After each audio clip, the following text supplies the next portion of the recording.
বিয়ের পর আর বিয়ের আগে মেয়েদের জীবনের পার্থক্য। বিয়ের আগে যে বাবার বাড়িতে তুমি রাজকন্যার মতো থাকতে, বিয়ের পর সংসারের শ্বশুরবাড়িতে এসে ঘরকন্যা করতে গিয়ে তুমি সেখানকার চাকরানি হয়ে যাবে। বিয়ের আগে যে বাবার বাড়িতে থাকাকালীন তোমার সামান্য কোনো শরীর খারাপ হলে সবাই ঝাঁপিয়ে পড়তো, সেই তুমি শ্বশুরবাড়িতে বিয়ে হয়ে আসার পরে শরীর খারাপ নিয়ে হাজারো কাজ করার পরেও যদি আশা করো যে তোমার দিকে কেউ খেয়াল রাখবে, তখন কিন্তু সেটা তোমার দোষ হয়ে যাবে।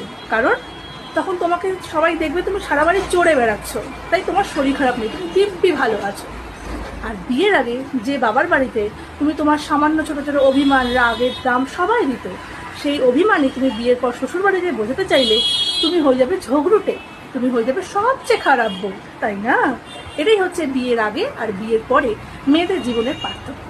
আর বিয়ের আগে যে তোমার মা যদি তোমার সমস্ত খেয়াল রাখে, বিয়ের পরে শাশুড়ির থেকে তোমার খেয়াল তো টুকুও আশা করো না।